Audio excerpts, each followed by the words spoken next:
Hi hello എല്ലാവർക്കും PSC audio Malayalam ക്ലാസ്സിലേക്ക് സ്വാഗതം.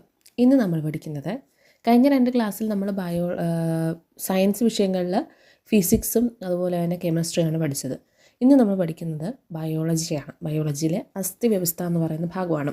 ബാക്കിയുള്ള ആ ഭാഗങ്ങളിലെ ക്ലാസ്സുകൾ ബാക്കി ഇടുന്നതായിരിക്കും. നമുക്കെല്ലാം പഠിക്കണമല്ലോ, ഒരു സബ്ജക്റ്റ് മാത്രം പഠിച്ചുകൊണ്ടിരുന്നാൽ മാത്രം പോരല്ലോ. അപ്പം ഇന്ന് നമ്മൾ പഠിക്കുന്ന അസ്ഥിവ്യവസ്ഥയായിരിക്കും.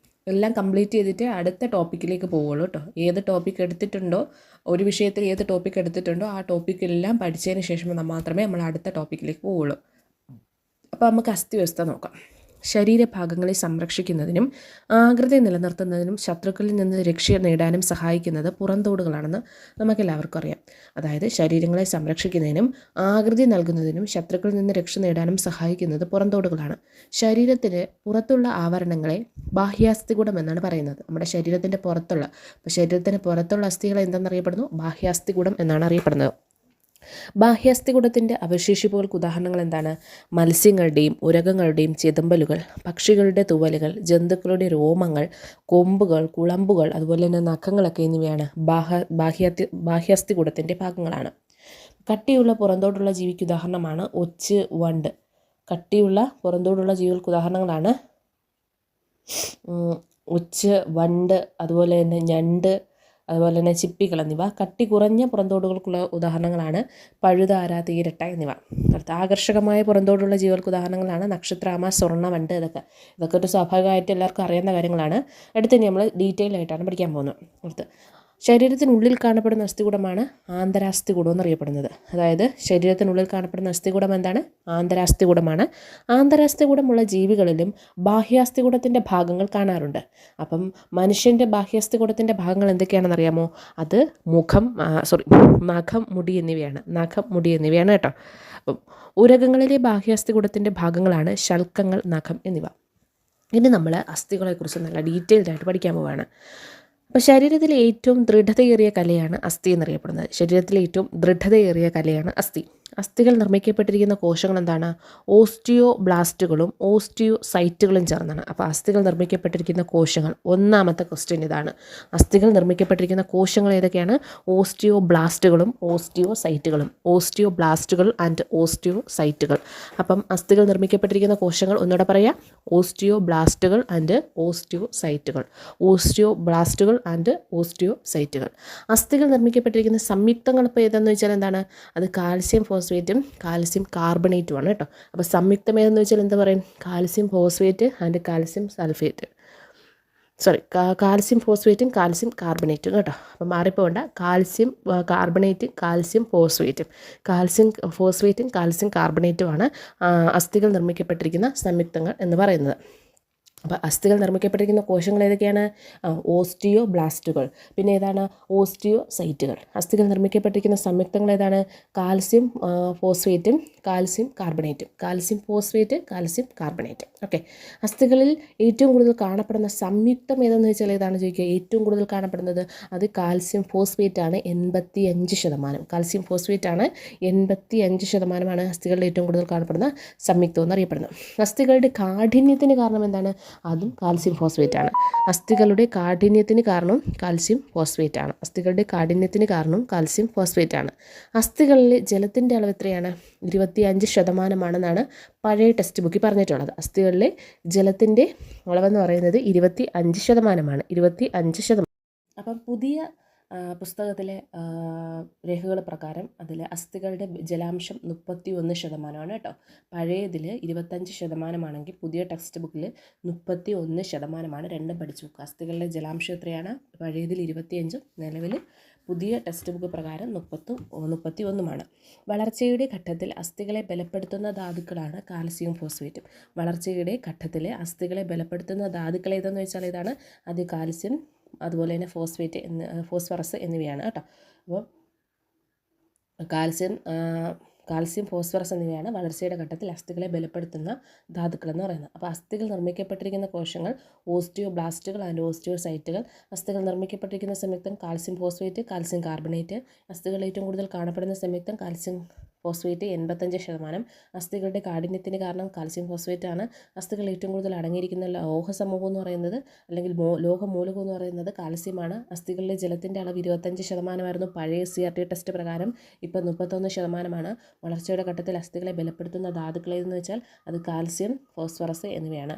ചെറിയ കുട്ടിയുടെ അസ്ഥിക്ക് ബലം കുറയാൻ കാരണം കാൽസ്യം ഫോസ്ഫറസിൻ്റെ അല്ലെങ്കിൽ കാൽസ്യം ഫോസ്ഫേറ്റിൻ്റെ നിക്ഷേപം കുറവായതുകൊണ്ടാണ്. അതായത് ചെറിയ കുട്ടികളുടെ അസ്ഥികൾക്ക് ബലം കുറയാൻ കാരണം കാൽസ്യം ഫോസ്ഫേറ്റിൻ്റെ എന്താണ് നിക്ഷേപം കുറവായതാണ്. കാൽസ്യം ഫോസ്ഫേറ്റിൻ്റെ നിക്ഷേപം കുറവായതിനാലാണ്. പ്രായമായവരിൽ അസ്ഥിയുടെ ബലക്ഷയത്തിന് കാരണം എന്താണ്? അതായത് പ്രായമായവരിൽ അസ്ഥിയുടെ ബലക്ഷയത്തിന് കാരണം എന്താണ്? ശരീരത്തിന് വേണ്ട കാൽസ്യം എന്ത് ചെയ്യാൻ പറ്റുന്നില്ല? അസ്ഥികളിൽ നിന്ന് ആഗിരണം ചെയ്യാൻ കഴിയാത്തതാണ്. ശരീരത്തിന് വേണ്ടുന്ന കാൽസ്യം അസ്ഥികളിൽ നിന്ന് ആഗിരണം ചെയ്യാൻ കഴിയാത്തതാണ്.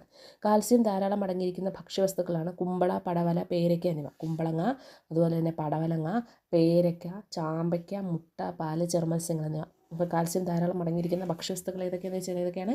കുമ്പളങ്ങയിലുണ്ട്, പടവലങ്ങയിലുണ്ട്, പേരയ്ക്ക, പാവയ്ക്ക, അതുപോലെ തന്നെ എന്താണ് ചാമ്പയ്ക്ക, മുട്ട, പാല്, ചെറുമത്സ്യങ്ങൾ. അസ്ഥിവ്യവസ്ഥയുടെ ധർമ്മങ്ങൾ എന്തൊക്കെയാണെന്ന് നോക്കാം. ശരീരത്തിന് ആകൃതി നൽകുന്നു അല്ലേ? ശരീരത്തിന് ആകൃതി നൽകുന്നു, കേൾവിക്ക് സഹായിക്കുന്നു, ചലനത്തിന് സഹായിക്കുന്നു. ഇവയൊക്കെ എന്താണ്? അസ്ഥിയുടെ സഹായമാണ്. മനുഷ്യാസ്ഥികൂടത്തിൻ്റെ പ്രധാന ഭാഗങ്ങൾ ഏതൊക്കെയാണെന്ന് നോക്കാം. ഒന്ന് അക്ഷാസ്ഥികൂടവും ഒന്ന് ബാഹ്യാസ്ഥികൂടവുമാണ്. അപ്പം അസ്ഥികൂടത്തിലെ 2 പ്രധാന ഭാഗങ്ങളാണ് അക്ഷാസ്ഥികൂടം അതുപോലെ തന്നെ അനുബന്ധാസ്ഥികൂടം. മനുഷ്യ ശരീരത്തിലെ ആകെ അസ്ഥികൾ 206 അപ്പോൾ ഒരുപാട് പ്രാവശ്യം ചോദിച്ചിട്ടുള്ളൊരു ക്വസ്റ്റ്യൻ ആണ്. മനുഷ്യ ശരീരത്തിലെ ആകെ അസ്ഥികൾ 206.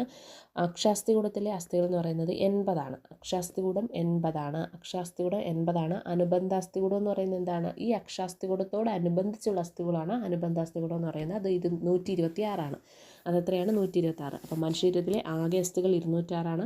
അക്ഷാസ്ഥികൂടം 80. ബാഹ്യാസ്ഥികൂടം 126. അക്ഷാസ്ഥികൂടത്തിൽ ഉൾപ്പെടുന്ന അസ്ഥികളാണ് തലയോട്. നമ്മുടെ അക്ഷാസ്ഥികൂടത്തിൽ ഉൾപ്പെടുന്ന അസ്ഥികൾ ഏതൊക്കെയാണ് താഴെ പറയുന്നതെന്ന് ചോദിച്ചാൽ ഏതൊക്കെ എഴുതണം?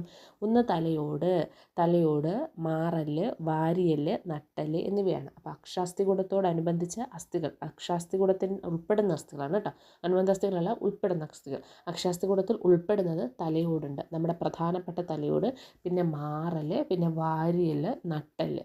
മാറല്, വാരിയല്, നട്ടല്, തലയോട്. മാറല്, വാരിയല്, നട്ടല്, തലയോട്. ഒന്നുകൂടെ പറയാം. മാറല്, വാരിയല്, തലയോട്, നട്ടല്. അപ്പോൾ എന്തൊക്കെയാണ്? മാറൽ എന്നിവയ്ക്ക് എന്തിലാണ് വരുന്നത്? അക്ഷാസ്ഥികൂടത്തിൽ ഉൾപ്പെടുന്ന അസ്ഥികളാണ്.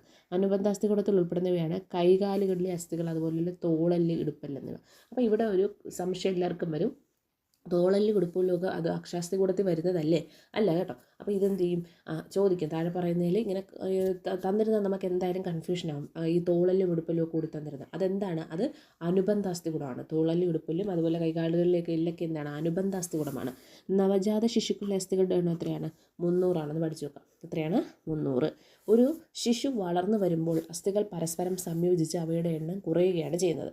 മനുഷ്യശരീരത്തിലെ ഏറ്റവും വലിയ അസ്ഥി ഏതാണ്? തുടയൽ അഥവാ ഫീമറാണ് കേട്ടോ. തുടയൽ അഥവാ ഫീമർ. ഇപ്പം നമ്മൾ ഭീമൻ ആരെയോ തുടക്കടിച്ചല്ലേ കൊന്നത്? നമ്മുടെ ദുര്യോധനൻ്റെ തുടക്കടിച്ചാണ് കൊന്നത്. അപ്പോൾ അങ്ങനെ പഠിച്ചു നോക്കുക. അതായത് തുടയലിൽ ഭീമർ, ഇംഗ്ലീഷ് പേരാണ് ഭീമർ എന്നറിയപ്പെടുന്നത്. ഭീമറിൻ്റെ ശരാശരി നീളം 50 സെൻറ്റിമീറ്ററാണ്. എത്രയാണ്? 50 സെൻറ്റിമീറ്റർ. അപ്പം നമ്മളിവിടെ കുറച്ച് കാര്യങ്ങൾ നേരത്തെ പഠിച്ചത് ഒന്നുകൂടെ റിവിഷൻ ചെയ്യാം. ശരീരത്തിലെ ഏറ്റവും ദൃഢതയേറിയ കലയാണ് അസ്ഥി എന്ന് പറയുന്നത്. അസ്ഥികൾ നിർമ്മിക്കപ്പെട്ടിരിക്കുന്ന കോശങ്ങൾ ഏതൊക്കെയാണ്? പറയൂ, ഏതൊക്കെയാണ്? ഓസ്റ്റിയോബ്ലാസ്റ്റുകളും ഓസ്റ്റിയോസൈറ്റുകളുമാണ്. അസ്ഥികൾ നിർമ്മിക്കപ്പെട്ടിരിക്കുന്ന സംയുക്തങ്ങൾ ഏതൊക്കെയാണ്? കാൽസ്യം ഫോസ്ഫേറ്റും കാൽസ്യം കാർബണേറ്റും. അസ്ഥികളിൽ ഏറ്റവും കൂടുതൽ കാണപ്പെടുന്ന സംയുക്തം ഏതൊക്കെയാണ്? അത് കാൽസ്യം ഫോസ്ഫേറ്റ്. എത്ര ശതമാനമാണ്? 85%. അസ്ഥികളുടെ കാഠിന്യത്തിന് കാരണം എന്താണ്? Calcium phosphate. അസ്ഥികളിൽ ഏറ്റവും കൂടുതൽ അടങ്ങിയിരിക്കുന്ന ലോഹമൂലകം ഏതാണ്? അത് കാൽസ്യമാണ്. അസ്ഥികളിലെ ജലത്തിൻ്റെ അളവ് പുതിയ CRT പ്രകാരം എത്രയാണ്? 31%. പഴയത് എത്രയാണ്? 25%. വളർച്ചയുടെ ഘട്ടത്തിൽ അസ്ഥികളെ ബലപ്പെടുത്തുന്ന ധാതുക്കൾ ഏതൊക്കെയാണ്? അത് കാൽസ്യവും ഫോസ്ഫറസുമാണ്. ഓക്കെ. അപ്പോൾ അടുത്ത് നമ്മൾ പഠിച്ചത് അക്ഷാസ്ഥികൂടത്തിൽ ഉൾപ്പെടുന്നത് തലയോട്, മാറല്, വാരിയല്, അതുപോലെ തന്നെ നട്ടല്. അനുബന്ധാസ്ഥികൂടത്തിൽ ഉൾപ്പെടുന്നവയാണ് കൈകാലുകളിലെ അസ്ഥികൾ, തോളല്, ഇടുപ്പല്. നവജാത ശിശുക്കളിൽ എത്ര അസ്ഥികളാണ്? അത് 300. മനുഷ്യശരീരത്തിൽ എത്ര അസ്ഥികളുണ്ട്? 206. അക്ഷാസ്ഥികൂടത്തിൽ എത്രയാണ്? 80. അനുബന്ധാസ്ഥികൂടത്തിൽ എത്രയാണ്? 126. അപ്പോൾ ഇത്രയാണ് നമ്മൾ ഇത്രയും സമയം കൊണ്ട് പഠിച്ചെടുത്തിട്ടുള്ളത്. ഓക്കെ, അപ്പോൾ നമ്മൾ പഠിച്ചത് ഏറ്റവും വലിയ മനുഷ്യശരീരത്തിലെ ഏറ്റവും വലിയ അസ്ഥി ഏതെന്ന് നമ്മൾ പഠിച്ചു ഫീമർ അല്ലേ, തുടയിലെ ഫീമർ. അതിന് എത്ര സെൻറ്റിമീറ്റർ ഉണ്ട്? 50 സെൻറ്റിമീറ്റർ നമ്മൾ പഠിച്ചിട്ടുണ്ട്. എന്നാൽ മനുഷ്യശരീരത്തിലെ ഏറ്റവും ചെറിയ അസ്ഥി ഏതാണ്? അത് നമ്മുടെ ചെവിയിൽ സ്ഥിതി ചെയ്യുന്ന എന്താണ്? സ്റ്റേപ്പിസ് ആണ് അല്ലേ, ചെവിയിൽ സ്ഥിതി ചെയ്യുന്ന സ്റ്റേപ്പിസ് ആണ്. സ്റ്റേപ്പിസ് ഏറ്റവും ചെറിയ അസ്ഥിയാണ് കേട്ടോ. അടുത്ത് നമ്മളിതിലെ കണക്കുകൾ നോക്കാം. ഒരു ഗ്രാഫ് കൊടുത്തിട്ടുണ്ട്, നോക്കാം. അക്ഷാസ്ഥികൂടെ 80ഉം അനുബന്ധാസ്ഥികൂടെ 126 പറഞ്ഞിട്ടുണ്ട്. തലയോട്ടിയിൽ എത്ര അസ്ഥിയുണ്ട്? തലയോട്ടിയിൽ എത്ര അസ്ഥിയുണ്ട്? 29 അസ്ഥിയുണ്ട്. തലയോട്ടിയിൽ എത്ര അസ്ഥിയുണ്ട്? 29 അസ്ഥിയുണ്ട്. നമുക്ക് നോക്കാം. തലയോട്ടിയിലെ അസ്ഥികളിൽ ചലന സ്വാതന്ത്ര്യമുള്ള ഏക അസ്ഥിയാണ് കീഴ്ത്താടിയിലെ അസ്ഥി എന്നറിയപ്പെടുന്നത്. അപ്പോൾ തലയോട്ടിയിലെ ചലന സ്വാതന്ത്ര്യമുള്ളത്, തലയോട്ടിയിൽ ചലന സ്വാതന്ത്ര്യമുള്ള ഏക അസ്ഥി ഏതാണ്? അത് കീഴ്ത്താടിയല്ലാണ്. ശരീരത്തിലെ ഏറ്റവും ബലമുള്ള അസ്ഥിയാണ് കീഴ്ത്താടിയല്ല എന്നറിയപ്പെടുന്നത്. ശരീരത്തിലെ ഏറ്റവും ബലമുള്ള അസ്ഥിയാണ് കീഴ്ത്താടിയല്ല്. അപ്പം അക്ഷാസ്ഥികൂടത്തെക്കുറിച്ച് ഡീറ്റെയിൽ ആയിട്ട് നമുക്ക് പഠിക്കാം. ശരീരത്തിലെ പ്രധാന അക്ഷത്തിൽ വിന്യസിച്ചിരിക്കുന്ന 80 അസ്ഥികൾ ഉൾപ്പെടുന്നതാണ് അക്ഷാസ്ഥികൂടം നമ്മൾ പഠിച്ചു. അതുപോലെ തന്നെ തലയോടിനെ കുറിച്ചാണ് ഡീറ്റെയിൽ ആയിട്ട് പഠിക്കാൻ പോകുന്നത്. കപാലവും മുഖാസ്ഥികളും ഹയോയിഡ് കർണാസ്ഥികളും എല്ലാം കൂടി ചേർന്ന് തലയോട്ടിയിലെ ആകെ അസ്ഥികളുടെ എണ്ണം 29ആണ്. അപ്പം കപാലവും മുഖാസ്ഥികളും ഹയോയിഡ് കർണാസ്ഥികളും എല്ലാം കൂടി തലയോട്ടിയിലെ അസ്ഥികളുടെ എണ്ണം എത്രയാണ്? 29ആണ്. തലയോട്ടിയിലെ അസ്ഥികളുടെ എണ്ണം എത്രയാണ്? 29ആണ്. തലയോട്ടിയിലെ അസ്ഥികളുടെ എണ്ണം എത്രയാണ്? 29. ഇപ്പം തന്നെ പഠിച്ചു പോവുക. തലയോട്ടിയിലെ അസ്ഥികളുടെ എണ്ണം എത്രയാണ്? 29ആണ്. കപാലത്തിൽ എത്ര അസ്ഥികളുണ്ട്? കപാലത്തിൽ 8 അസ്ഥികളുണ്ട്. അപ്പോൾ തലയോട്ടിയിലെ അസ്ഥികൾ 29 പഠിച്ചു. അതിൽ കപാലത്തിൽ എത്ര അസ്ഥികളുണ്ട്? 29ആണ്. കപാലത്തിൽ 8 അസ്ഥികളാണ്. കപാലത്തിൽ 8 അസ്ഥികളാണ്. അപ്പോൾ തലയോട്ടിയിൽ ടോട്ടൽ 29 അസ്ഥികൾ. അതിൽ കപാലം അടങ്ങിയിട്ടുണ്ട്. പിന്നെന്താ അടങ്ങിയിട്ടുണ്ട്? മുഖാസ്ഥികളുണ്ട്. പിന്നെ ഹയോയിഡ് കർണാസ്ഥികളൊക്കെ അടങ്ങിയിട്ടുണ്ട്. അതിൽ കപാലത്തിൽ എത്ര അസ്ഥികളുണ്ട്? 8 അസ്ഥികളുണ്ട്. പിന്നെ മുഖഭാഗം 14 അസ്ഥികൂടങ്ങൾ കൊണ്ട് നിർമ്മിച്ചിരിക്കുന്നു. മുഖഭാഗത്ത് എത്ര അസ്ഥിയുണ്ട്? 14 ഉണ്ട്. വദനഗഹ്വരത്തിൻ്റെ കീഴ്ഭാഗത്ത് കാണപ്പെടുന്ന ഹയോയിഡ് എന്ന് വിളിക്കുന്ന യു ആകൃതിയുള്ള ഏക അസ്ഥിയും തലയോടിൻ്റെ ഭാഗമാണ്. അതായത് നമ്മുടെ വായുടെ താഴ്ഭാഗത്ത് വദനഗഹ്വരത്തിൻ്റെ കീഴ്ഭാഗത്ത് കാണപ്പെടുന്ന ഹയോയിഡ് എന്ന് വിളിക്കുന്ന യു ആകൃതിയുള്ള ഏക അസ്ഥിയും എന്താണ്? തലയോടിൻ്റെ ഭാഗമാണ്. അപ്പം നമ്മൾ പഠിച്ചു തലയോട്ടിയിൽ എത്ര അസ്ഥികളുണ്ട്? 29. കപാലത്തിൽ എത്ര അസ്ഥികളുണ്ട്? 8. മുഖഭാഗത്ത് എത്ര അസ്ഥികളുണ്ട്? 14. അടുത്ത് ഓരോ മധ്യകർണത്തിലും 3 ചെറിയ അസ്ഥികൾ വീതം ഉൾക്കൊള്ളുന്നു. ഈ ചെവിയിൽ നമ്മളെ വലത് ചെവിയിൽ 3 ഇടത് ചെവിയിൽ 3. അപ്പോൾ എത്രയായി? ടോട്ടൽ 6 അപ്പം മേളിൽ നമ്മൾ കൊടുത്തതും കൂടെ കൂട്ടിയിട്ട് അപ്പോൾ എത്രയുണ്ട്? 29 അസ്ഥികളുണ്ട്. മാലിയസ് ഇൻകസ് സ്റ്റേപ്പിസ് എന്നിവ ഒരുമിച്ച് കർണാസ്ഥിയിൽ എന്നറിയപ്പെടുന്നു. ഇരു ചെവികളിലും കൂടി 6 അസ്ഥികളായിട്ടാണ് കാണപ്പെടുന്നത്. അപ്പോൾ നമ്മൾ തലയോട്ടിയിൽ കൃത്യമായിട്ട് പഠിച്ചു. തലയോട്ടിയിൽ എത്ര അസ്ഥികളുണ്ട്? 29 അസ്ഥികൾ. തലയോട്ടിയിൽ എത്ര അസ്ഥികളുണ്ട്? 29. കപാലത്തിൽ എത്ര അസ്ഥികളുണ്ട്? 8. മുഖത്തിൽ എത്ര എണ്ണമുണ്ട്? 14. ചെവിയിൽ എത്ര എണ്ണമുണ്ട്? രണ്ടും കൂടെ കൂട്ടി 6 എണ്ണമുണ്ട്. അടുത്തിന് മാറൽ നോക്കാം. നെഞ്ചിൻ്റെ അകഭാഗത്ത് മധ്യരേഖയിൽ കാണപ്പെടുന്ന പരന്ന അസ്ഥിയാണ് മാറൽ എന്നറിയപ്പെടുന്നത്. ഒരു പരന്ന അസ്ഥിയാണ് എന്നറിയപ്പെടുന്നത് മാറൽ എന്നറിയപ്പെടുന്നത്. നട്ടെല്ല് എന്താണ്? ശ്രേണി രീതിയിൽ സ്ഥിതി ചെയ്യുന്ന 26 കശേരുക്കൾ ചേർന്നതാണ് നട്ടെല്ല് എന്നറിയപ്പെടുന്നത്. അപ്പം ശ്രേണി രീതിയിൽ സ്ഥിതി ചെയ്യുന്ന 26 കശേരുക്കൾ ചേർന്നതാണ് നട്ടെല്ല്. അപ്പം നട്ടെല്ല് എത്ര എണ്ണം ഉണ്ട്? 26 എണ്ണം ഉണ്ട്. ഇവിടുന്ന് പഠിച്ചു പോവുക, ഇപ്പം തന്നെ പഠിച്ചു പോവുക. നട്ടെല്ല് എണ്ണം എത്ര എണ്ണം ഉണ്ട്? 26. നട്ടെല്ല് എത്രയാണ്? 26. നട്ടെല്ല് എത്രയാണ്? 26. നട്ടെല്ല് സുഷുമ്നാ നാഡിയെ സംരക്ഷിക്കുകയും ശിരസ് താങ്ങി നിർത്തുകയും വാരിയെല്ലുകളെയും മുതുകിലെ പേശികൂടങ്ങളെയും ബന്ധിപ്പിക്കുന്ന ഭാഗമായി വർത്തിക്കുകയും ചെയ്യുന്നു. നമ്മുടെ നട്ടെല്ല് എന്ത് ചെയ്യുന്നു? സുഷുമ്നാ നാഡിയെ സംരക്ഷിക്കുന്നു, പിന്നെ ശിരസ് താങ്ങി നിർത്തുന്നു. അതുപോലെ തന്നെ വാരിയെല്ലുകളിലെയും മുതുകിലെ പേശിയെയും ബന്ധിപ്പിക്കുന്ന ഭാഗമായി വർത്തിക്കുകയും ചെയ്യുന്നു. ശരീരത്തെ നേരെ നിർത്തുന്നത് നട്ടെല്ലാണ്. ആരെയാണ്? ശരീരത്തെ നേരെ നിർത്തുന്നത് നട്ടെല്ലാണ്. നട്ടെല്ലിന് എത്ര അസ്ഥിയാണ്? 26 അസ്ഥി. അപ്പോൾ തലയോടിന് എത്രയാണ്? 29. നട്ടെല്ലിന് എത്ര? 26. നട്ടെല്ലിന് എത്രയാണ്? 26. തലയോടിന് എത്രയാണ്? 29. അതിൽ കപാലത്തിൽ എത്രയാണ്? 8. അതിൽ മുഖത്തെത്രയാണ്? 14. അതുപോലെ തന്നെ ചെവിയിൽ എത്രയാണ്? രണ്ടും കൂടി 6. ശരീരത്തെ നേരെ നിർത്തുന്നത് നട്ടെല്ലാണ്. നട്ടെല്ല് മുതുക് ഭാഗത്താണ് സ്ഥിതി ചെയ്യുന്നത്. പ്രായപൂർത്തിയായ ആൾക്കാരിലെ കശേരുക്കളുടെ എണ്ണം എത്രയാണ്? അത് 26ആണ്. പ്രായപൂർത്തിയായ ആൾക്കാരിലെ കശേരുക്കളുടെ എണ്ണം എത്രയാണ്? 26ആണ്. നവജാത ശിശുക്കളിലെ നട്ടെല്ലിലെ കശേരുക്കളുടെ എണ്ണം എത്രയാണ്? 33ആണ്. ചോദിക്കാൻ സാധ്യതയുണ്ട്. ഇത് സ്റ്റേറ്റ്മെൻ്റ് ആയിട്ട് ചോദിച്ചാൽ നമ്മൾ എഴുതും. ഇപ്പോൾ താഴെ തന്നിരിക്കുന്നത് ശരിയായ പ്രസ്താവന ഏത്? നട്ടെല്ലിൽ 26 കശേരുക്കൾ ചേർന്നിരിക്കുന്നു. നവജാത ശിശുക്കളിൽ 33 എണ്ണമുണ്ട്.